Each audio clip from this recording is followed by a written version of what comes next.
Hey guys, what's going on? So today I want to give you somewhat of a perception change when it comes through your process of going through your routines, doing your exposure, facing your fears that are going to help you eventually recover from anxiety. All the things that you know you need to be doing to get better, to desensitize, to get away from these anxiety symptoms, everything that goes along with it. You know, there's a lot of different components when it comes down to recovery, and oftentimes one or two things are not going to cut it. You're going to need a lifestyle change. It's a collective effort, right, from many different tools. And today I'm just going to give you a perception change that can help you when you're going out there to attack the day, when you're going to work, when you're going for a drive, if you're doing an exposure trip. And I guess we're going to focus more on how this can be helpful for exposure, because honestly, exposure is going to be the meat and potatoes of your recovery. I love routine. I love mindfulness. There's tons of other things and tools that we can use, but I still think at least half of this process is going to be you actually putting yourselves in difficult situations. And a lot of you are afraid to do that. Now, this is the perception change. I want you to know, especially in the beginning, when you start exposure, it is okay to be afraid. I want you to think about that, all right?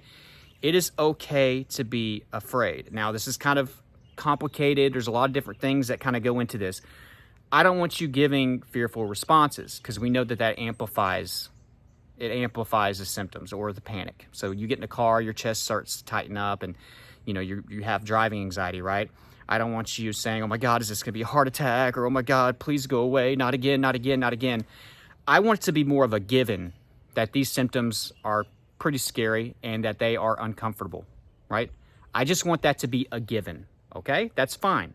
That is okay. The reason I'm saying this is a lot of you feel like you have to master or overcome your fears at home before you go get in that car. At least I want like 75, 80, 90% of this to be gone. I've been big about saying this on the last few videos I've been doing. But bear with me for a second. I'm not asking you to get rid of most of your fear before you get in the car, because for 99.999% of you, that's not going to happen. There might be a miracle breakthrough with somebody that did a meditation or something, but that's not the usual case. For most of us, we're going to have to get back in that car and we're going to have symptoms again, and it's going to be rough, especially the first few times. Or it might be rough the first month. Who knows? You got to be prepared to go to the distance, because consistency is key, but it can still take time, right? And expect it to take time. But those symptoms are going to punch you in the mouth, and it's going to be a little scary. It's going to be uncomfortable, especially if you're going into fight or flight.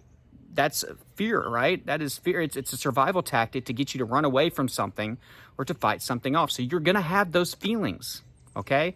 You can't fake it, right? Fake not fearing something. But I want it to be in the background. I don't want you to act out fear, right? I don't want you to avoid. I don't want you to run. I don't want you to stop the car. And I don't want you to say things to your subconscious that are fearful. It is a given, right, that these things scare us. We understand that, okay? This is what I want you to focus on. So now we're going to take the focus away from trying not to be afraid to we're going to try to be brave. We're going to try to be courageous, right? I want you to switch from trying not to be afraid to trying to be brave. We got the fear in the background. What happens whenever you're brave and courageous? Your confidence goes up. So bravery would be, in this situation, I'm not going to skip my exposure today.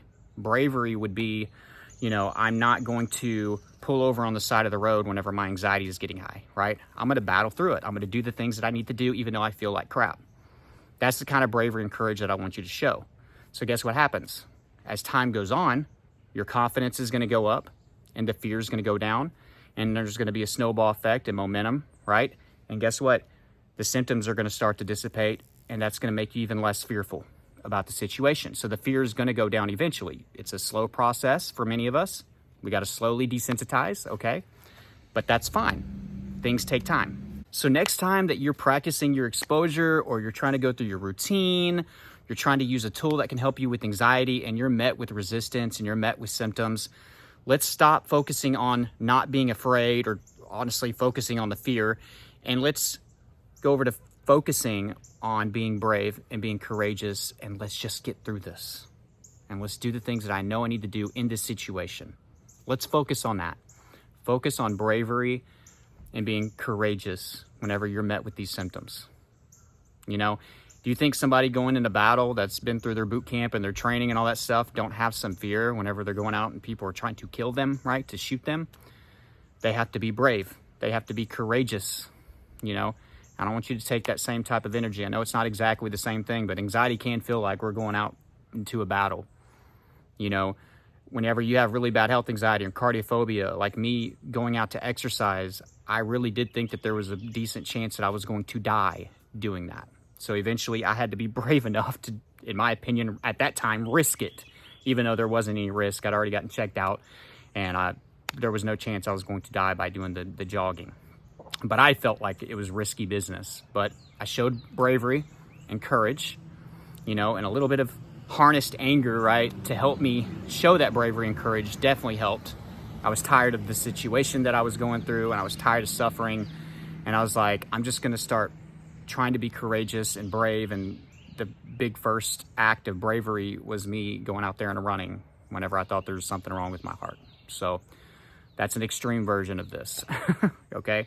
But you can apply this to everything, your routine, going to work, just living life, sitting next to your wife or your husband or your boyfriend, your girlfriend or family member and watching a movie when your body wants to freaking get up and run or do something. It could be getting in the car. I had bad driving anxiety. Let's focus on bravery and courage versus the fear that comes with it and the feeling that we don't need to be fearful. I can't be afraid. I can't be afraid. You're not going to fool anybody. You're sure as hell not going to fool yourself. Okay. But I'm going to be brave. I'm going to be courageous. I'm going to do what I'm supposed to do. I'm not going to run from it. And these brave acts, they start to change your subconscious. Your subconscious starts to take you seriously when you say things are going to be okay because you're walking the walk instead of just talking the talk, right? If you want more help with your anxiety recovery process, go down below in the description and in the first pinned comment and check out my Elite Anxiety Bootcamp. I've been reading you guys tons of reviews. Here's another one right here. Check out Trey Jones' Anxiety Bootcamp class. I started this week and I am already seeing a difference. Follow everything to a T and be diligent in making sure you're applying everything. I'm telling you, this has worked better than any medication or therapy I've been through. And for all the value you get in the class, you can't beat the price. I say this in every video. It's changing people's lives. And if you haven't been able to take advantage of this program that's already affordable, I'd love for you to get in today. And I'm going to give you a coupon code Anxiety Recovery. It's the same one that I gave in the last video. It's going to save you $20. Knock it from $67 down to $47. So yeah, that's really, really affordable compared to these programs that cost thousands of dollars. So check that out if you want more help with your recovery process. There's a link for online therapy. If you're interested in going through therapy, you can do it on the phone, the laptop, the PC. You don't have to go anywhere for your therapy appointments. Other social media stuff, and there's a lot of other things down there. Check that out. And until next time, guys, keep fighting.